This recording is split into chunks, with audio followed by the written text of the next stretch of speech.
Hello வணக்கம், welcome back to my channel simply Subha vlogs. இன்னைக்கு ரொம்ப நாளா எடுக்கணும்னு நான் வெயிட் பண்ணிட்டு இருந்த வீடியோ ஹேர் ட்ரீட்மெண்ட் வந்து செப்டம்பர்ல டியூரிங் அந்த பர்த்டே அந்த பீரியட், ஆமா ஃபர்ஸ்ட் வீக் ஆஃப் செப்டம்பர்ல வந்து பண்ணியிருந்தேன். அதுக்கப்புறம் அதோட ரிசல்ட்ஸ் எப்படி இருக்குன்னு நான் வந்து கொஞ்ச நாள் பார்த்துட்டு தான் சொல்ல முடியும். ஏன்னா அது ஒரு புது ட்ரீட்மெண்ட் நம்ம போறோம் இல்லையா, ஜஸ்ட் லைக் தட் அப்படியே ஷேர் பண்ணிட முடியாதுன்னு வெயிட் பண்ண சொல்லியிருந்தேன். அதுக்குள்ள நிறைய பேர் இன்ஸ்டாகிராம்ல மெயில் பண்றீங்க, என்ன ட்ரீட்மெண்ட் பேர் சொல்லுங்க சுபா, உங்க ஹேர் வந்து வீடியோல பாக்கும்போது ஷைனிங்கா இருக்கு அப்படிலாம் சொல்றதுனால எனக்கு உண்மையா அப்பயும் நான் ஷேர் பண்ணிட்டு என்ன ஜென்யூனான என்னோட ரிவ்யூவோ அதை ஷேர் பண்ணிடுறேன் உங்கள்கிட்ட. பட் ஒரு வீடியோவா அதை ப்ரெசென்ட் பண்ணிடுறது நல்லது அப்படிங்கிற மாதிரி யோசிச்சேன். என்ன கேட்டீங்க பர்சனலா அந்த ட்ரீட்மெண்ட் பத்தினா, என்ன ட்ரீட்மெண்ட் அப்படிங்கறது முதல்ல பாத்துட்டு வந்துருங்க. இந்த பர்டிகுலர் ஹேர் ட்ரீட்மெண்ட் பார்த்தீங்கன்னா, நான் வந்து செப்டம்பர் மாதம் ஜேபி போயிருந்தபோது அப்போ எடுத்துனேன் அப்படிங்கிற அந்த விலாக்லேயே என்னோட பர்த்டே விலாக்லேயே ஷேர் பண்ணியிருப்பேன். ட்ரீட்மெண்ட்டோட பேர் முக்கோட்டா அல்கானா ப்ளஸ் ஆர்கன் ஆயில் ட்ரீட்மெண்ட் தான். இது ஆல்ரெடி சிங்கப்பூரில் ஒரு தடவை எடுத்திருந்தேன். அப்போ வந்து எனக்கு ரொம்ப நல்ல ரிசல்ட் கொடுத்தது. ஹேர் வந்து ஒரு நேச்சுரல் ஸ்ட்ரெயிட்டாக ஆச்சு, நல்ல ஒரு வேவி என்ஸ் கொடுத்தாங்க, சூப்பராக இருந்ததுன்னா அகைன் எடுத்துக்கணும் அப்படின்னு யோசிச்சுன்னு போனேன். பட் நான் திருப்பி ரிப்பீட்டடாக சொன்னேன், என்னோடய என்ஸ் வந்து ஒரு மாதிரி பின் பாயிண்ட் ஸ்ட்ரெயிட்டாக ஆக்கக்கூடாது, அது வந்து நேச்சுரல் ஸ்ட்ரெயிட்டில் இருக்கணும், வேவியாக இருக்கணும் அப்படின்னு அத்தனை தடவை சொல்லியுமே இதுக்கு மேலே இவங்ககிட்ட சொல்லி புரிய வைக்க முடியாதான்ற ஸ்டேட்டில் நான் வந்து அப்படியே கிவ் அப் பண்ணிட்டேன். அட்லீஸ்ட் அந்த எண்டையாவது கட் பண்ண வேண்டாம் அப்படின்னு சொல்லியிருக்கணும் அப்படிங்கிற மாதிரி யோசித்தேன். ஒரு மாதிரி வளர்ந்தா கூட ஒரு 3 months கழிச்சு இப்படி தான் என்னோடய ஹேர் இருக்குது. வளர்ந்தா கூட என்ஸ் வந்து இந்த அளவுக்கு அன்னீவனாக ஒரு மாதிரி கொதறின ஒரு ஃபீலில் இருக்கும் பாருங்களேன், அந்த மாதிரி இருக்க வாய்ப்பு இல்லை. பட் இதுக்கப்புறம் கொஞ்சம் வளர்ந்ததுக்கப்புறம் அதை கரெக்ட் பண்ணிக்கணும் அப்படின்னு நினச்சிருக்கேன். இந்த ட்ரீட்மெண்ட் பண்ணதுக்கப்புறம் பார்த்தீங்கன்னா இனிஷியலாக எனக்கு நிறைய ஹேர் லாஸ் இருந்தது. குளிக்கும் போதெல்லாம் அப்படியே வேரோட கழலுறது அப்படிங்கிற மாதிரி இருக்கும். கொஞ்சம் பயமா இருக்கும் இல்லையா, தேவையில்லாம எங்கேயோ தலையை கொடுத்துருக்கோம், ஏதோ பிரச்சனையில மாட்டிருக்கோம், மொத்தமா போயிட போகுது அப்படின்னு.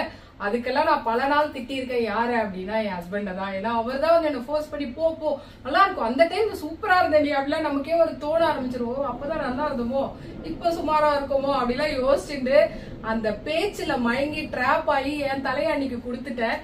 ஆனா அதுக்கப்புறம் கொஞ்சம் கொஞ்சமா அப்படியே ஒரு இப்ப ரீசெண்ட் டைம்ஸ் ஹேர் வாஷ்ல எல்லாம் அவ்வளோ ஹேர் ஃபால் இல்லை. அது மேபி டியூ டு கிளைமேட்டிக் அந்த சேஞ்ச்னால இருக்கலாம், இல்ல எனக்கு பாடியில இருக்க ஏதாவது ஹார்மோனல் சேஞ்சஸ்னா இருக்கலாம், என்ன வேணா ரீசன்ஸா இருக்கலாம், ஏதாவது டெஃபிஷியன்சி அந்த மாதிரிலாம் இருக்கலாம். பட் நான் ஃபீல் பண்ணது அந்த ட்ரீட்மெண்ட் அந்த அளவு குவாலிட்டி வைஸ் சூப்பரா இருக்கு, சிங்கப்பூர்ல பண்ண அளவுக்கு இருக்கு அப்படிங்கறத நான் ஃபீல் பண்ணல. ஸோ இதுதான் என்னோட ரிவ்யூ அபவுட் அந்த ஹேர் ட்ரீட்மெண்ட். அடுத்த செக்மெண்ட்டு ஒரு ப்ராடக்ட் ரிவ்யூ தான். பட் இந்த பூவிகா ப்ராடக்ட் இப்போ சிங்கப்பூர்லேயே அவைலபிளாக இருக்குது அப்படிங்கிற இன்ஃபர்மேஷனை ஷேர் பண்ணணும்னு நினச்சேன். என்னோடய யோகாவுக்கு கூட வர ஒருத்தவங்க தான் இதை வந்து டீலர்ஷிப் எடுத்திருக்காங்க. அவங்க வந்து அக்கா இதை பற்றி சொல்ல முடியுமா, உங்கள் சேனலில் தெரியப்படுத்த முடியுமான்னாங்க. பட் எனக்குன்னு சில இது இருக்குப்பா, நான் ப்ராடக்டே யூஸ் பண்ணாமல் ஒரு ப்ராடக்டை பற்றி எப்படி பேச முடியும்னு உடனேவே இந்த எடுத்துன்னு வந்து இந்த பாக்ஸை கொடுத்துட்டு நீங்கள் ட்ரை பண்ணி பார்த்துட்டே சொல்லுங்கள், எதையுமே எக்ஸ்ட்ராவாக சொல்ல வேணாம், உங்களுக்கு தோன்றதை சொல்லுங்கன்னாங்க. பட் நான் பர்சனலாக யூஸ் பண்ண வரைக்கும் இந்த சானிட்டரி நாப்கின்ஸ்லாம் அவ்வளோ கம்ஃபர்டபுளாக இருக்குது. ஒரு சேஃபான ப்ராடக்ட் டு யூஸ் அப்படின்னு சொல்லுவேன். 100% சர்ஜிக்கல் காட்டன்னால் பண்ணது. நிறைய யூடியூபர் ப்ரொமோட் பண்ணி பார்த்துருப்பீங்க, அதனால தேவையில்லாமல் அதை நான் வந்து ஹைப் பண்ணி பேசணும்னு எந்த அவசியம் இல்லை.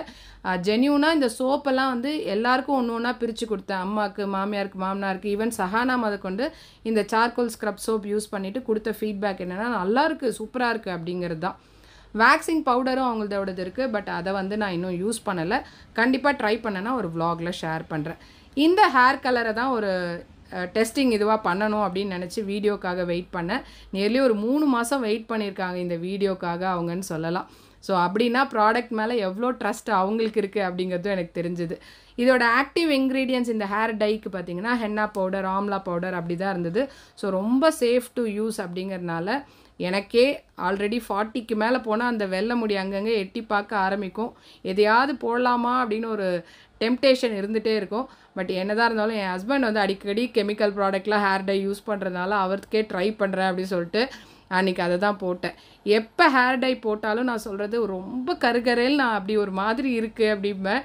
ஆனால் இந்த தடவை போட்டுட்டு அதை வாஷ் பண்ணதுக்கப்புறம் ஒரு நேச்சுரல் ஃபீல் இருந்தது அந்த ஹேர் கலரில். எனக்கு ரொம்ப பர்சனலாக பிடிச்சிருந்தது, எனக்குமே யூஸ் பண்ணணும் அப்படின்னு யோசிச்சுருக்கேன். நீங்கள் வந்து இந்த ப்ராடக்ட்டை பார்த்து ஆர்டர் பண்ணணும்னு நினச்சிங்கன்னா டிஸ்கிரிப்ஷனில் அவங்களோட காண்டாக்ட் நம்பர் கொடுத்துருக்கேன். சிங்கப்பூரில் இருக்கிறவங்க அதை ரீச் அவுட் பண்ணி நீங்கள் அவங்களோட ஆர்டரை ப்ளேஸ் பண்ணிக்கலாம்.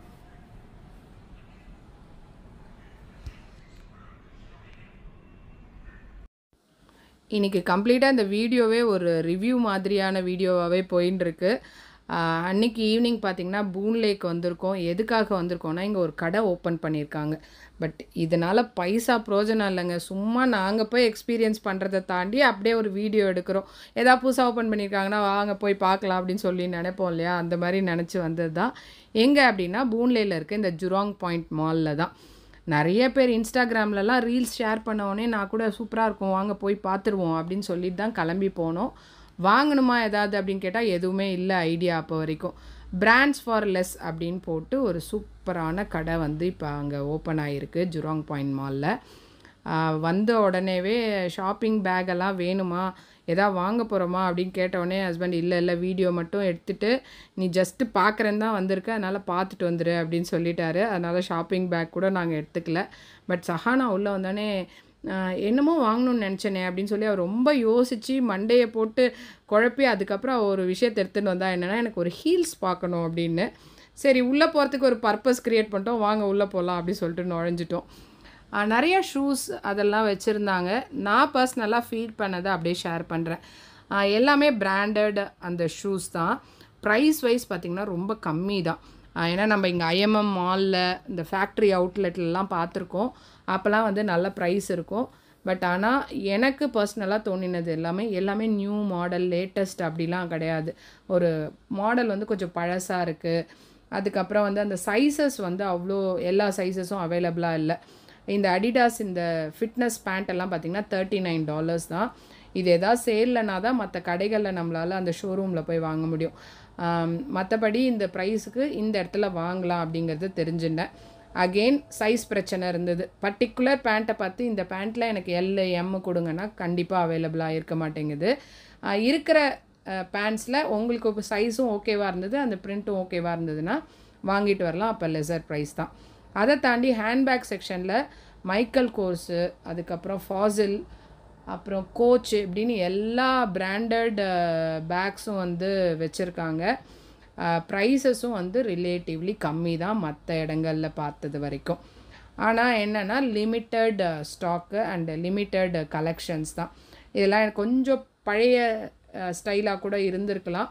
பட் நம்ம என்ன மைக்கேல் கோர்ஸில் எல்லா மாடலுமா வச்சுருக்கோம், ஏதாவது ஒரு மாடல் வாங்கணும் அப்படின்னு நினச்சோன்னா இங்கே வந்து வாங்கிக்கலாம். ப்ரைஸ் வைஸ் வந்து கொஞ்சம் வந்து கடையை விட ஷோரூமில் விட இங்கே கம்மியாக தான் இருக்குது. பார்க்கணுன்னு வந்ததையாவது ஜஸ்ட்டு போய் பார்த்துட்டு வரலாம் அப்படின்னு சொல்லிட்டு இந்த ஷூஸ் அந்த ஹீல்ஸ் இருக்க செக்ஷனுக்கு வந்தாச்சு. கலர் பிடிச்சா அதில் சைஸ் இல்லை, சைஸ் இருந்ததுன்னா அவளுக்கு அது பிடிக்கல அப்படிங்கிற மாதிரியே கொஞ்சம் நேரம் பார்த்துட்டு இருந்தா இங்கேயும் அங்கேயுமா. சரி நமக்கு போர் அடிக்குது, நம்மளும் எதாவது பார்க்கலாம் அப்படின்னு. சின்ன வயசுலலாம் நமக்கு அந்த ஹீல்ஸ் எல்லாம் போட்டுக்க ரொம்ப ஆசைப்படுவோம். அப்போ வந்து நம்ம பாடி வெயிட்டும் நம்மளுக்கோட கண்ட்ரோலில் இருக்கும், நடப்போம் ஈஸியாக அப்படிங்கிற ஒரு கான்ஃபிடென்ஸ் இருக்கும். அப்போல்லாம் ஆனால் வந்து அதெல்லாம் போட்டக்கூடாது, அதெல்லாம் இடுப்பு வலி வந்துடும், பின்னாடி ரொம்ப பிரச்சனை ஆகிடும் அப்படி இப்படின்னு சொல்லி பயமூற்றி அதெல்லாம் வாங்கக்கூடாதுன்னு விடுவாங்க. ஓரளவுக்கு வரைக்கும் அலோவ் பண்ணுவாங்க. செருப்புங்கதே சாதாரணமாக எங்கேயோ போட்டுன்னு போகிறதுக்கு தான் அப்படிங்கிற மாதிரி. பட் இப்போ வந்து விதவிதமாக கலராக ட்ரெஸ்ஸுக்கு மேட்சாக எல்லாம் வாங்கிக்கிறதுக்கு ஆப்பர்ச்சுனிட்டி இருந்தாலும் இந்த ரிஸ்கெல்லாம் நம்ம எடுக்க வேண்டாம், நம்ம உடம்பு இதெல்லாம் தாங்காது அப்படிங்கிற ஒரு கிளாரிட்டி வந்தாச்சுன்னு நினைக்கிறேன். பட் சஹானா இன்னும் ஸ்டில் அந்த ஏஜில் இருக்கிறதுனாலையும் என்னமோ அவளுக்கு அதில் மேலே ஒரு பெரிய ஆர்வம் இருக்குது. நானும் சும்மா வந்து போர் அடிக்கிறதுக்கு ட்ரை பண்ணுறேன், நானும் நடந்து காட்டுறேன் பாரு எப்படி நடப்பேன் அப்படிலாம் சொல்லிட்டு பார்த்தா இதை நடக்கிறவங்க நிஜமாகவே ஒரு கிரேட்டு தான். ஒரு இடம் எங்கேயாவது பிசைக்கிச்சுன்னா அந்த ஆங்கிள் வந்து பயங்கரமாக ஸ்ப்ரெயின் ஆகிடும் அப்படிங்கிற மாதிரி கூட இருந்தது. சேஃபாக பிடிச்சிட்டு தான் நடக்க ட்ரை பண்ணேன், அதுவே எனக்கு முடியல. அந்த ஆங்கிளில் அவ்வளோ ஸ்ட்ரெயின் தெரிஞ்சுது. எப்படிப்பா இதெல்லாம் வச்சு நடக்கிறீங்க, என்ன தான் ஃபிட்னஸில் பக்காவாக இருந்தால் கூட இது நடக்க பெரிய பாடாச்சே அப்படிங்கிற மாதிரி தோணின்னு இருந்தது. இந்த கிளார்ஸ் அந்த கலெக்ஷன்ஸ் எல்லாம் இருக்குது இல்லையா, இந்த செருப்பெல்லாம் வந்து $45 அரவுண்ட் அப்படி போட்டிருந்தாங்க. இது எல்லாமே ரொம்ப ஒரு கம்ஃபர்டபுள் ஒரு அந்த சோல் இருக்கிற ஸ்லிப்பர் அப்படிங்கிறனால நல்லா இருந்தது. இதெல்லாம் நம்ம வெளியிலன்னு வாங்குகிறோன்னா அப்போ கொஞ்சம் ஜாஸ்தியாகவே இருக்கும். ஃபைனலி இதை ஒன்று போட்டுண்டு கொஞ்சமாவது என்னால் நிற்க முடிஞ்சுது. ஏன்னா அது வந்து கொஞ்சம் ஃப்ளாட் பாட்டமாக இருந்ததுனால. அதுக்கப்புறம் ஃபியூ இது பார்த்தேன், இதெல்லாம் வந்து நம்ம ஏஜுக்கு ஓகேவாக இருக்கும், இதெல்லாம் வந்து போட்டுட்டோன்னாலும் சேஃபாக நடந்துட்டு வந்துடுவோம், இருக்கிற இடுப்பு வலியோட இதையும் சேர்த்து செருப்புனால ஒரு இடுப்பு வலி வர வைக்காமல் சேஃபாக வந்துடலாம் அப்படிங்கிற மாதிரி நினச்சிட்டு இருந்தது. பட் அவளுக்கு அங்கே எதுவுமே செட் ஆகலை, அகெயின் சைஸ் ப்ராப்ளம் இருந்ததுனால. அதை தாண்டி இங்கே வந்து ஸ்கூல் பேக்கு, வாட்டர் பாட்டில்ஸ் அந்த மாதிரி இல்லாமல் நிறையா இருக்குது. பர்டிகுலராக நீங்கள் வந்து இந்த பிராண்டு கேட்குறாங்க, பசங்களுக்கு வாங்கி தரணும், எதாவது கிஃப்ட் பண்ணணும் அப்படிலாம் நினைக்கிறீங்கன்னா இதிலே ஒரு இதை பார்த்து நீங்கள் வாங்கி கொடுக்கலாம். ஈவன் அந்த ஸ்மிகிள் ப்ராடக்ட் இல்லாமல் வச்சுருக்காங்க. இந்த டிஃபன் பாக்ஸு, லஞ்ச் பேகு அந்த மாதிரி இல்லாமல் இருக்குது. ஸோ ஓவரால் வந்து பர்டிகுலராக இந்த கலர் இது அப்படிலாம் வச்சு அந்த நியூ அரைவல் வாங்கணும்னு நினைக்கிறீங்கன்னா இது அதுக்கான பெஸ்ட் பிளேஸ் இல்லை. ப்ளஸ் பிராண்டட் வாங்கணும், கொஞ்சம் கம்மி ப்ரைஸில் வாங்கணுன்னா இங்கே போகலாம் அப்படிங்கிறது தான் என்னோட ஹானஸ்ட் ரிவ்யூ.